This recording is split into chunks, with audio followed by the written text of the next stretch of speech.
So చాలామంది face చేసే problem ఏంటి అంటే చిగుర్ల నుంచి రక్తం కారడం. ఇలా చిగుర్ల నుంచి రక్తం రావడం అంటే కారణం ఏమిటి అంటే చిగుర్ల వ్యాధి చిగురు ఇన్ఫెక్షన్ ఉండడం అనమాట. అందులో రకరకాల స్టేజెస్ ఉంటాయి. ఫస్ట్ స్టేజ్ ఏంటంటే జింజవైటిస్ అంటాం. ఎప్పుడైతే ఆ చిగుర్లకి మైల్డ్ ఇన్ఫెక్షన్ అంటే మనకి దీనికి కారణం కూడా పాచి, నోటిలో పాచి పేరుకుపోతే అంటే ఫుడ్ బ్యాక్టీరియా కలిపి ఎప్పుడైతే పాచిలా ఏర్పడుతుందో అవి కెమికల్స్ రిలీజ్ చేసి చిగురు మీద అటాక్ చేస్తాయి. ఆ చిగురు అప్పుడు ఇన్ఫెక్ట్ అవుతుందన్నమాట.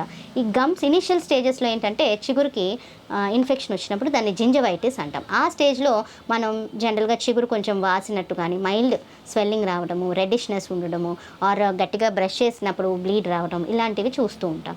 ఈ కండిషన్కి సింపుల్ ట్రీట్మెంట్ ఏంటంటే మనం కారణం ఏంటి అనే దాన్ని తీసేయాలి. కారణం ఏంటి? పాచి.